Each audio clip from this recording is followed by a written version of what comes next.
Halo, nama saya Christopher Tangguh Bayu Wahyudi atau biasa dipanggil Bayu. Di sini saya akan menjelaskan jawaban saya di ujian akhir semester mata kuliah sensor dan transducer Prodi Elektronika dan Instrumentasi Fakultas MIPA UGM.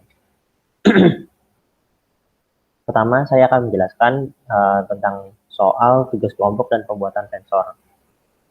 Nah, untuk proses karakteristik dari sensor yang saya dan teman saya buat, saya mencari nilainya dengan mengubah-ubah sudut bidang yang dibaca oleh aplikasi Waterpass yang terinstal pada HP kami.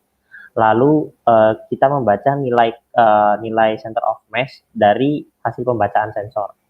Nah, kemudian nilai hasil pembacaan sensor tersebut atau nilai center of mass tersebut dipetakan ke dalam grafik yang dibandingkan dengan sudut hasil pembacaan Waterpass.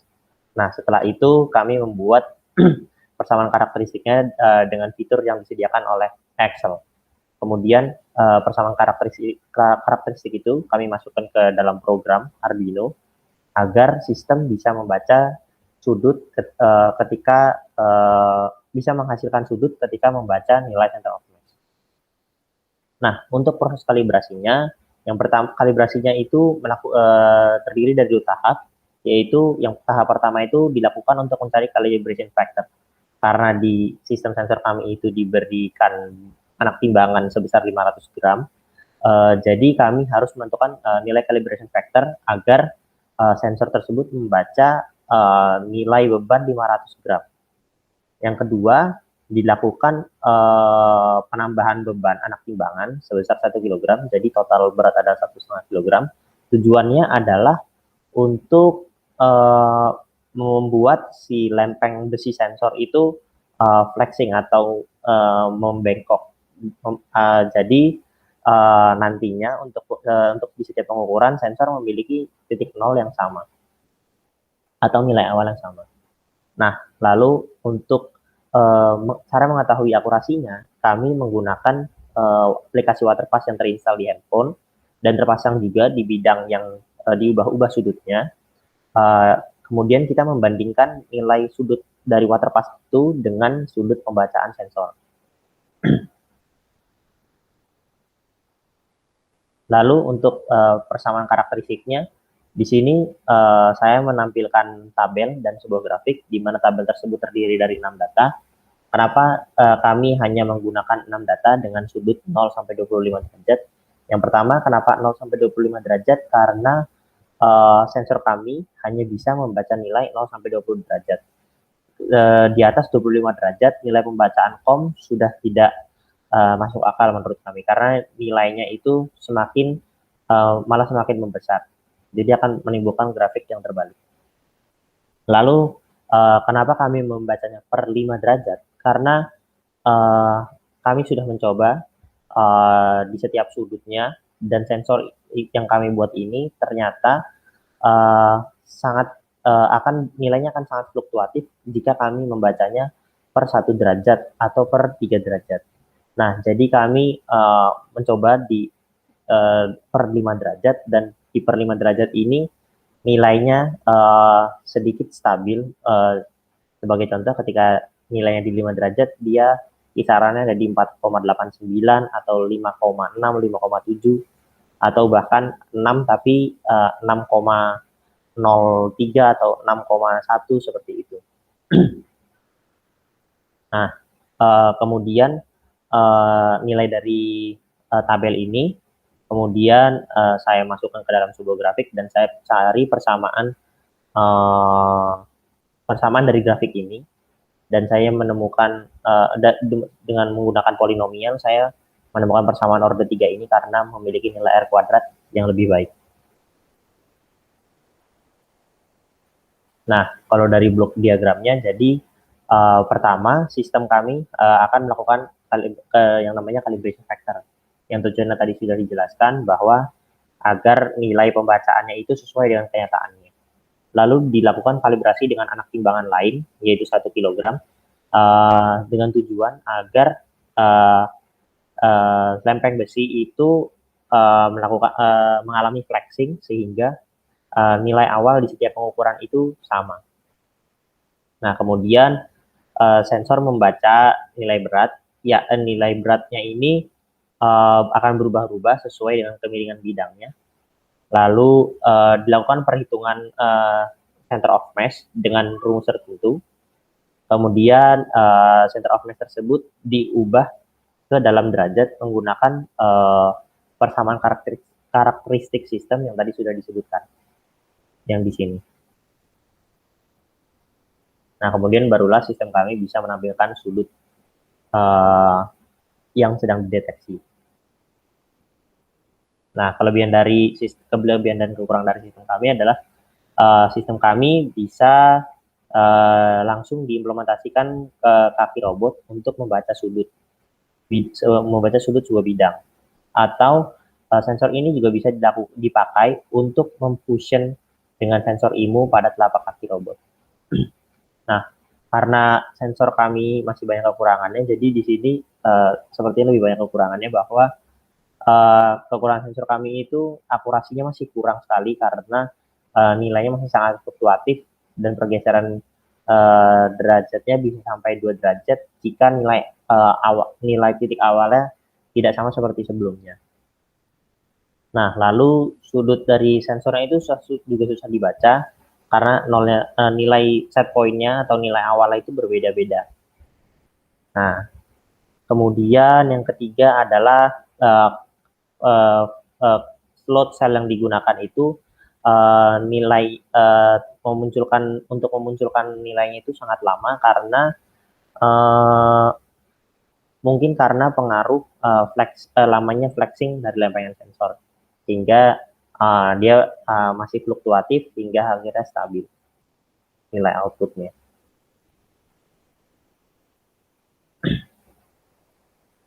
Nah, lalu yang terakhir kontribusi saya dalam membuat tugas ini adalah yang pertama karena saya dan teman saya Kristo bekerja dari jarak jauh, saya di Jakarta dan saya di Jogja.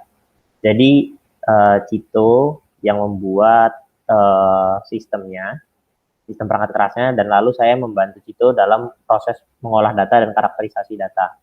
Saya juga membantu Cito untuk mengusulkan menghitung COM dari ketika bidang yang dipakai dimiringkan. Karena di awalnya yang dihitung itu hanya beratnya saja.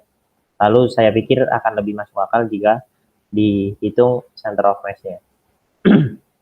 Lalu saya juga mengedit video presentasi dan menguploadnya ke YouTube.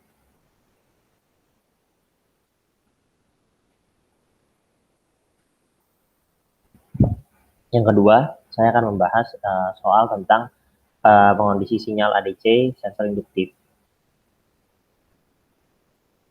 Nah, di sini ada 3 langkah utama yang saya lakukan. Yang pertama, saya menghitung tegangan induktifnya yang saya buat menggunakan rangkaian RL. Yang pertama saya hitung dulu nilai dari hambatan induktornya ketika bernilai 4 mH dan 100 mH. Kemudian saya menghitung output dari rangkaian RL-nya dengan menggunakan prinsip impedansi Z. Kemudian ini skematiknya, skematik dari rangkaian RL yang saya buat. Nah, kemudian saya menghitung tegangan RMS-nya yang digunakan untuk mengubah output dari sinyal sensor AC menjadi tegangan DC. Nah, ini adalah rangkaian penyearahnya. Lalu saya menggunakan differential amplifier. Kenapa? Karena di sini output dari sensornya itu 0,014 sampai minus 5,64. Nah, sehingga saya harus menaikkan batas bawahnya dan menurunkan batas atasnya. Sehingga saya menggunakan differential amplifier untuk membantu mencapai tujuan saya itu. Nah, ini rangkaiannya. Nah, di sini saya akan mensimulasikan rangkaian yang saya buat.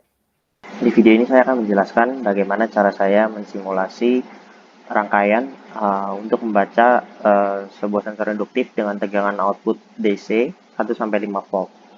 Nah, pertama di sini saya memberikan sebuah sumber tegangan sinus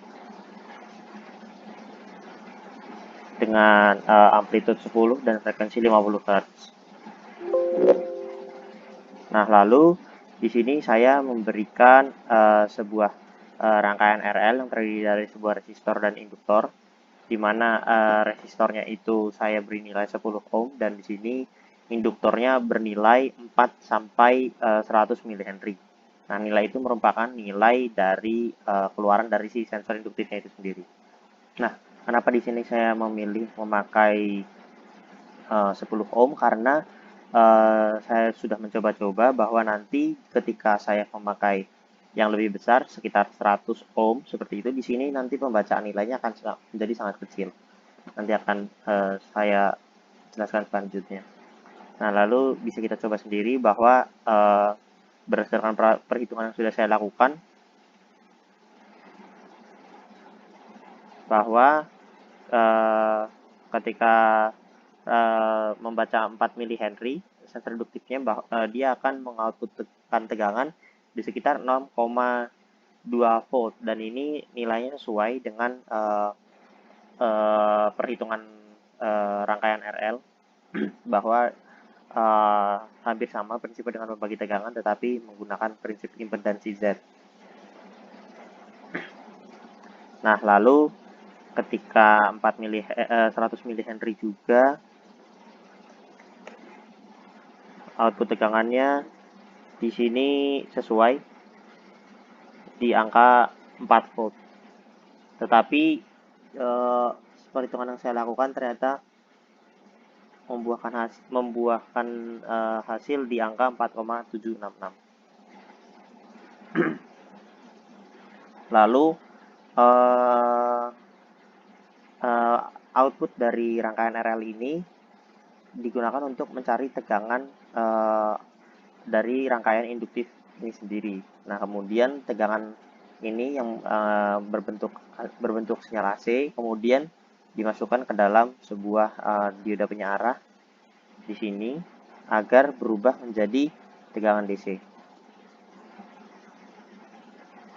Nah, dengan menggunakan perhitungan tegangan RMS, saya mendapatkan bahwa ketika 4 mH dia akan mengoutputkan tegangan di sini sekitar 0,44 volt dan ketika 100 mH dia akan mengoutputkan tegangan 3,37 volt. Nah, tetapi ketika saya mencoba mensimulasikan rangkaian ini hasilnya tidak demikian dan di sini terjadi drop tegangan menjadi 0,01 volt. Nah, drop tegangan ini juga terjadi karena ketika saya menggabungkan rangkaian penyearah dengan op-amp-nya. Nah, ketika tidak terhubung dengan op-amp, dia akan memprecharge di sini sampai ke nilai yang ditentukan. Tetapi itu pun tidak menuju ke nilai 0,44 volt, bahkan melewati. Nah, di sini merupakan tadi rangkaian penyearah untuk menyarahkan tegangan AC menjadi DC. Lalu di sini saya memberikan kapasitor 100 mikrofarad sebagai precharge agar tidak terjadi spike tegangan. Nah, maka dari itu saya menggunakan tegangan yang ada setelah dioda penyearah yaitu 0,01 volt sampai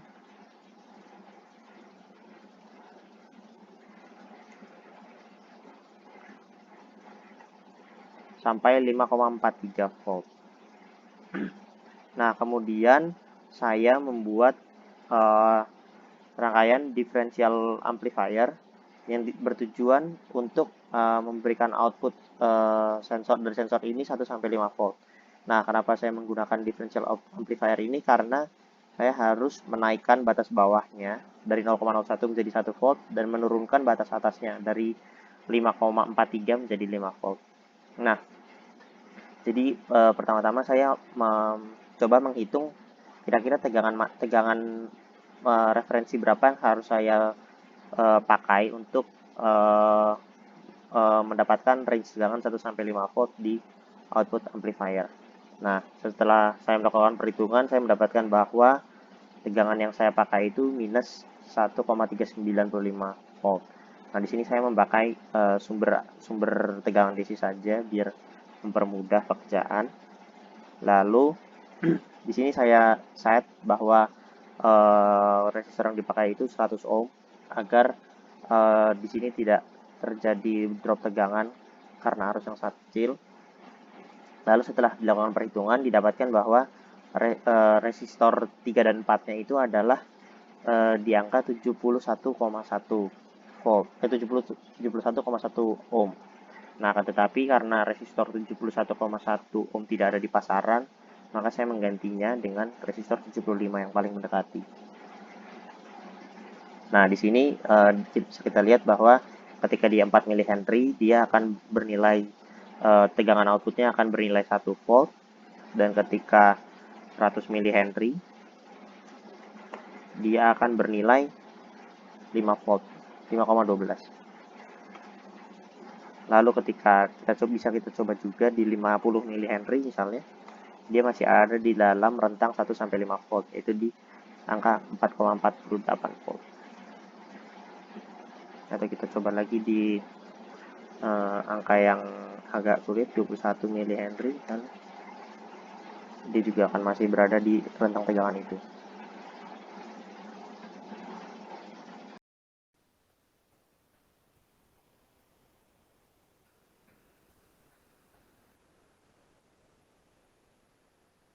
Lalu kita berlanjut ke soal nomor 3.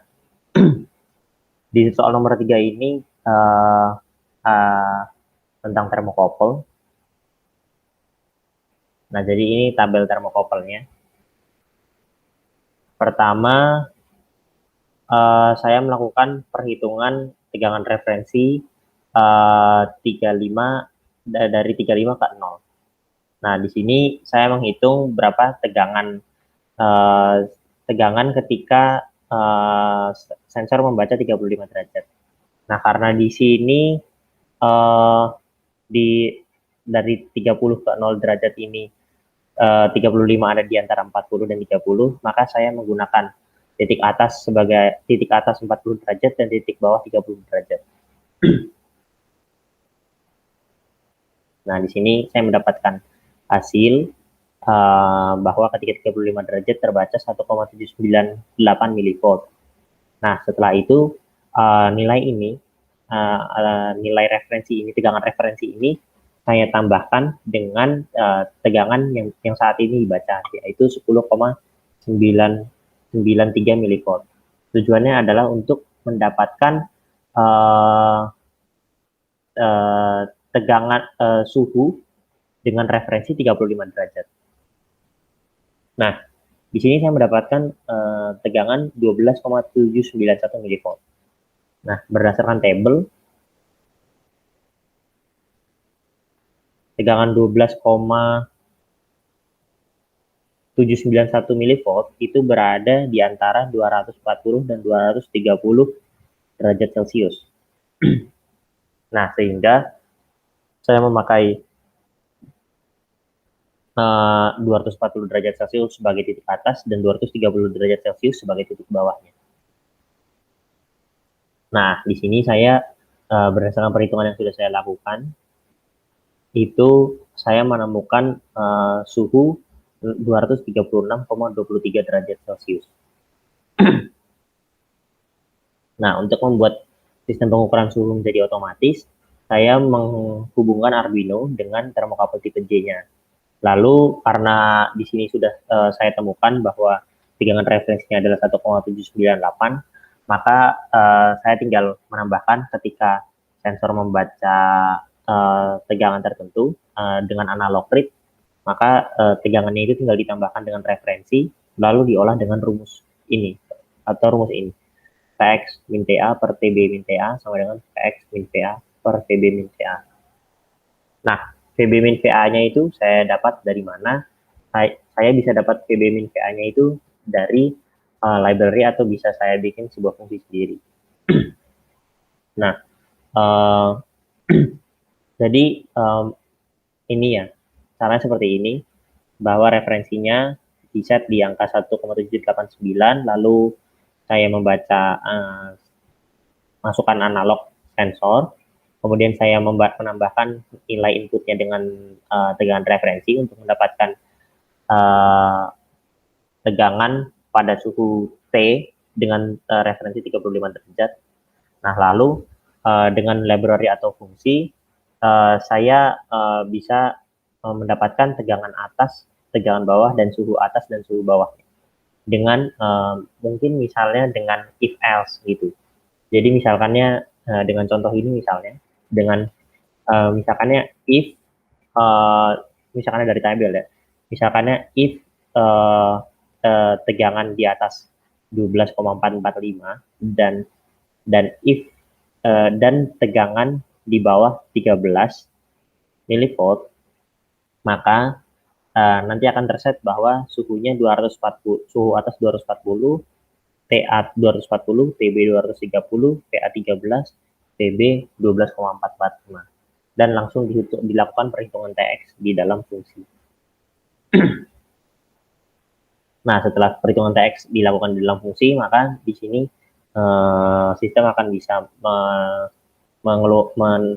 memberikan output suhu yang sedang dibaca, dan prosesnya akan terus looping sehingga sistem menjadi otomatis membaca suhu. Sekian dari saya. Apabila saya ada salah, mohon maaf. Terima kasih.